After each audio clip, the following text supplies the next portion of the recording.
Okay, so Bezras Hashem, we're going to be picking up again after the Yamim Tovim with the series of Entering into the Sea of Wisdom, based on the weekly compilation of teachings sent out from the Beis Medrash of the Goin and the Tzaddik, Rav Yitzchak Meir Morgenstern Shlita.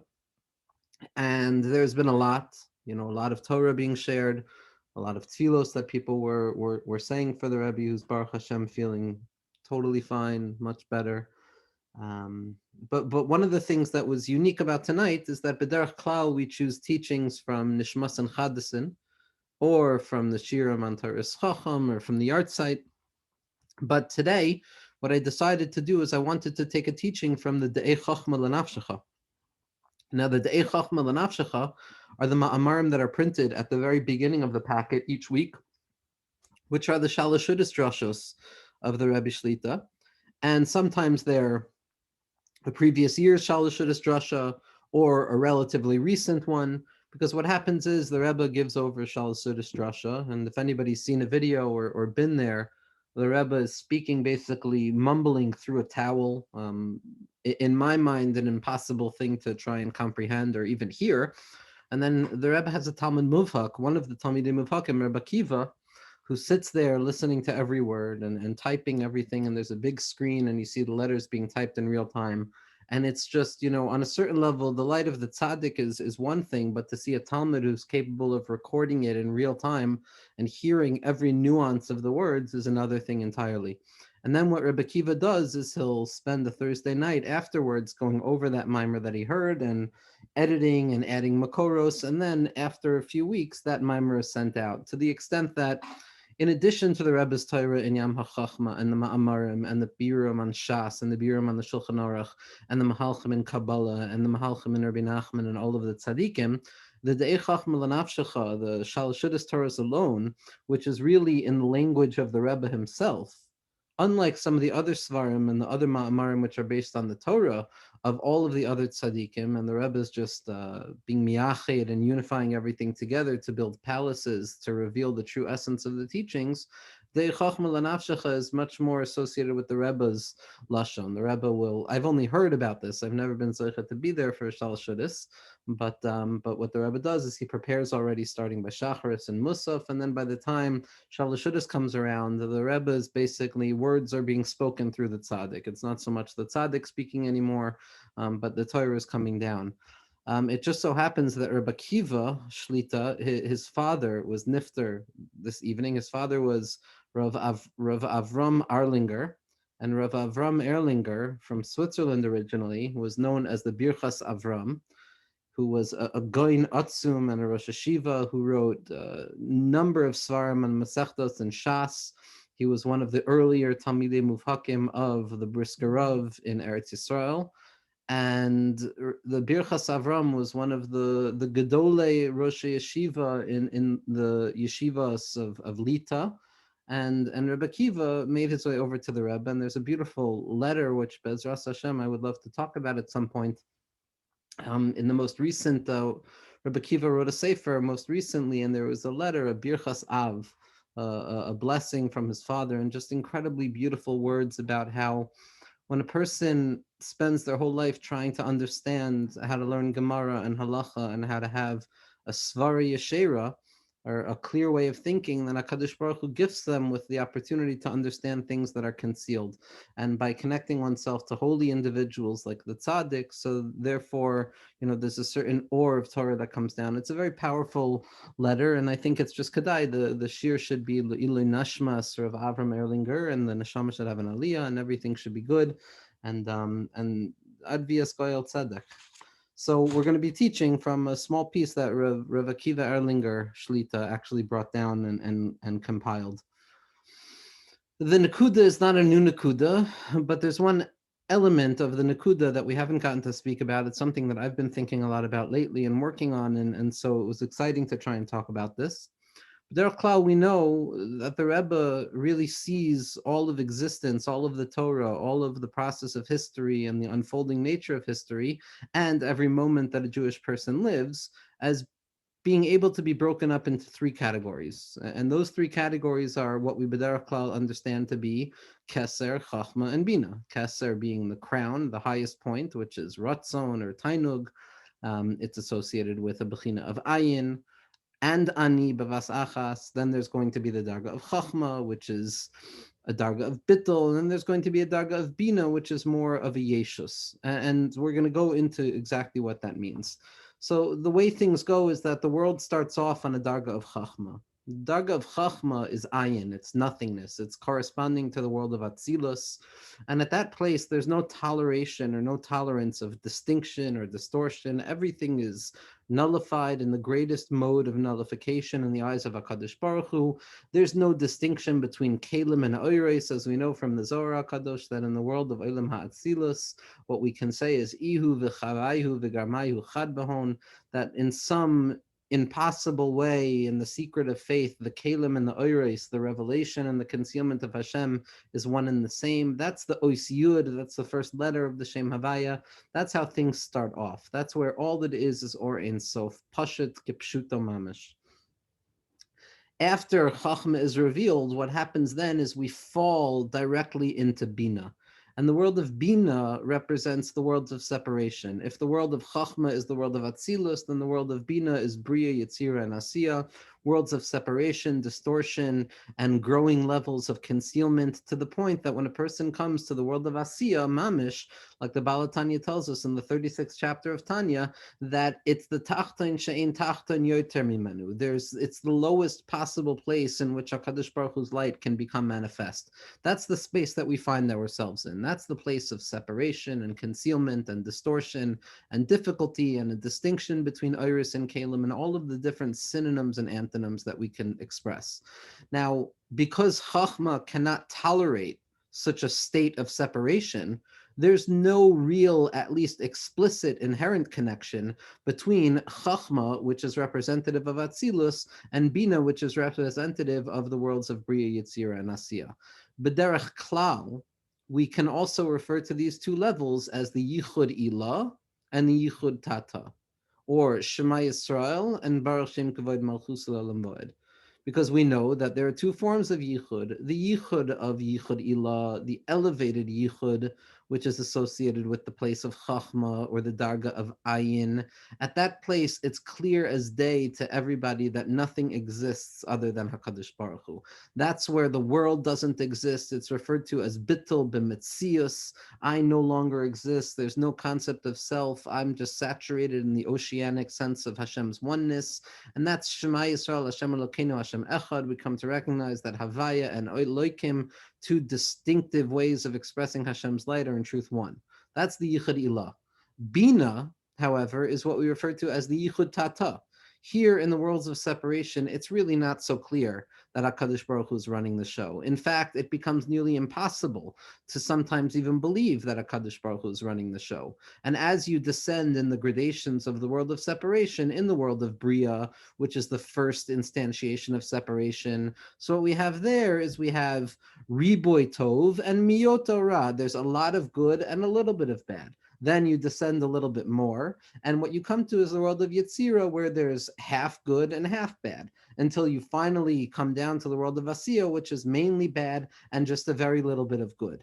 That's the descent into Yichud Tata. There, it's not abundantly clear that all that exists is Hashem. In fact, I'm convinced that I exist, and I'm convinced that all separation exists. And so my job in that place is not to nullify existence, is not to pretend that nothing exists other than Hashem, but rather to recognize that even within the distortion and the distinction, Hashem is present anyway. That's Baruch Shem Kavod Malchus L'Olam Va'ed. So what we see is that B'derech Klal, we start off at Chachma, and then we fall down into Bina. But what the Rebbe points out, based on all of the Svarim and all of the Tzaddikim, is that in truth, this Yerida from the Darga of Chachma and the level of nothingness into the Darga of Bina and the level of separation and somethingness is not simply a degradation in terms, but rather it's a descent for the sake of an ascent. Because when we draw the light of Chachma and Ayin and the Yichud Ilah into the separation of Bria, Yetzira, and Asiya of the Yichud Tata, What we do is we force the infinite light of HaKadosh Baruch Hu to be revealed even within distinction and distortion.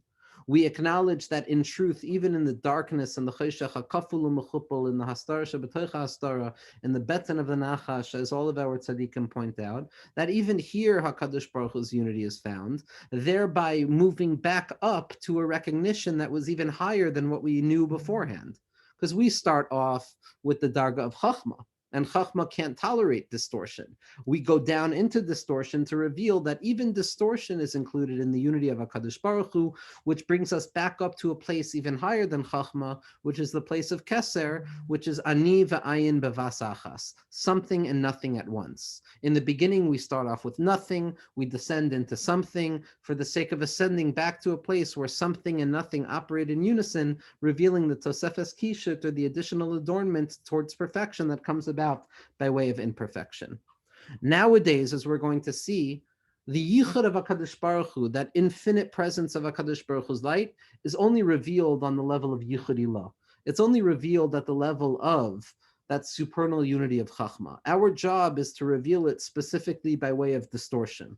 Our job in this world, our job is to make a dira b'tachtainim for HaKadosh Baruch Hu, to live and find ourselves and operate within the gnarliest, most difficult space imaginable, and to reveal HaKadosh Baruch Hu's light specifically there, thereby transforming the harshest form of darkness into a casing for the deepest level of light that hasn't yet been revealed. That's the tachlis of Bria. That's what's referred to as the Tosefes Kishut. One other point that we have to introduce ourselves to, which we haven't spoken about in the past, which will help us understand what's being written over here, is a notion that is brought down in the Tikkunei Zohar, and it's taken from there to become a bedrock in many writings of tzaddikim, but most importantly, as the Rebbe points out in his parish on Tikkun Klali, this becomes the driving principle behind the secret of Rabbi Nachman's teachings and Tikkun Klali. There's something referred to as a fourfold song, a song that emerges in four various stages. It's referred to as Shir Pashut, a simple song, which is the simple Os Yud. Then there's a Shir Kaful, which is the Yud and then the Hey. Then there's a Shir Meshulash, a threefold song, which is the Yud, the Hey, and the Vav. And then there's the Shir Meruba, which is the Yud, the K, the Vav, and the K. Now, B'derech Klal, the way that this Shir Pashut, Kafel, Meshulish, and Meruba works is that there's an expression of light, then there's a return back to the beginning, and then we start again, and then we go even further. Then we return back to the beginning, and we start again, and we do the second stage, and then we move further to the third stage, until we retreat back to the very beginning, and then it's 1, 2, 3, and finally 4. So it's an emergence and then a retreat back inwards to renew the strength, to then move forward and reveal even more. So that, yes, the Shir Pashut is the simplest song, but the Shir Meruba, which is the final manifestation of that fourfold song, is the deepest expression, because the light of that song and the light of that Emunah descends lower and lower and lower. Now we have a very interesting concept, that this Shir Pashut, Kafel, Meshulish, and Meruba corresponds to the four-letter name of HaKadosh Baruch Hu, the Shem Havaya. And so the first song is the Os Yud, and then vice versa, you continue. The second song is Yud K, Yud K Vav, Yud K Vav K.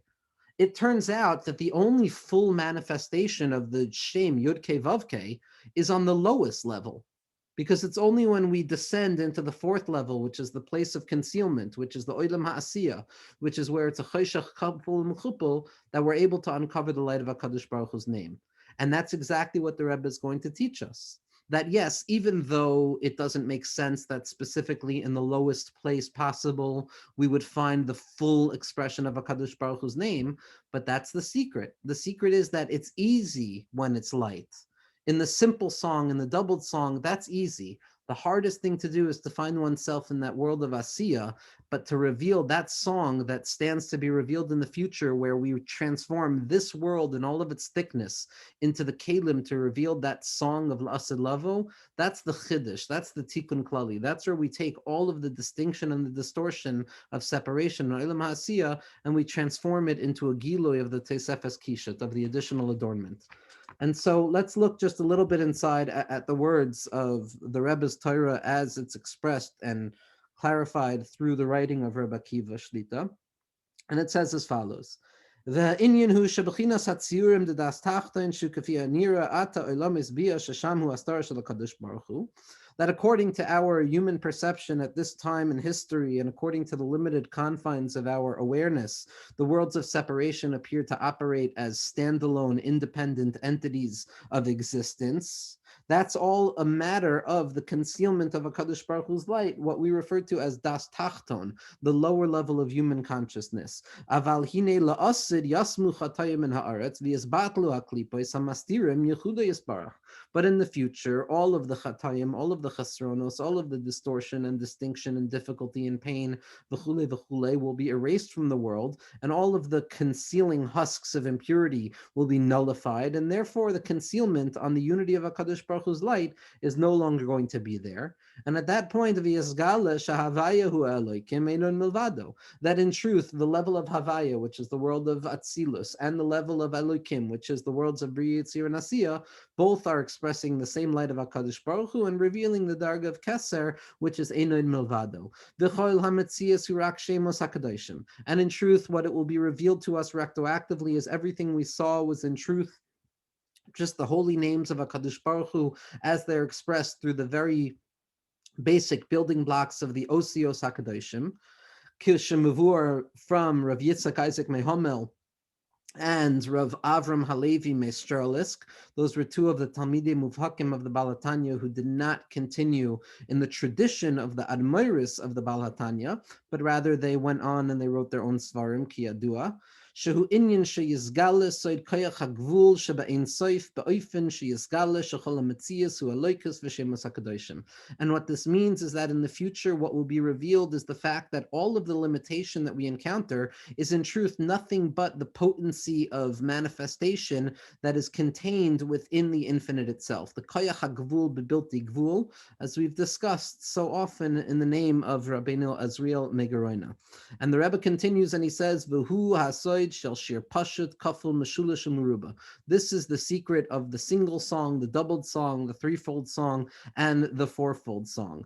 Be'oifen sheyizgale shmai hagadol ba'olam, in the sense that Hashem's full name of Yud Kei Vav Kei will be revealed in the world. Va'az ye'ashros or ein soif lo yirak bebechinas ha'chochma da'atzilus shu davar ha'bata legamre b'derech ayin. At that point, the light of HaKadosh Baruch Hu's infinite presence is not only going to be revealed at the level of Chachma, which is the world of Atzilus, which is something that is fully nullified in the aspect of nothingness, which is the secret of the Os Yud of the Shem Havaya, which is referred to as the simple song, the Shir Pashut. Ella bebechinas hakeser shu ani v'ayin, because in the future what will be revealed is the darga of ani v'ayin bevasachas, something and nothing at once, kalim and or at once, concealment and light at once, and that's the secret of the besoid kaful mishulish and meruba. That's the secret of the doubled, the tripled, and the fourfold song shekoil hadalid oisios the Shem Havaya, which is finally going to spell out the full name of the Shem Havaya. Kishir pasha tu ba'ois yud. The simple song is the first letter. The Shir Kafel is the second letter, Yud K. The third fold song is Yud K Vav, and the fourth fold song is Yud K Vav K. Shehu ha-meskale b'his pashtus agiloi ad ha'asiya shu Hashem havaya shlema.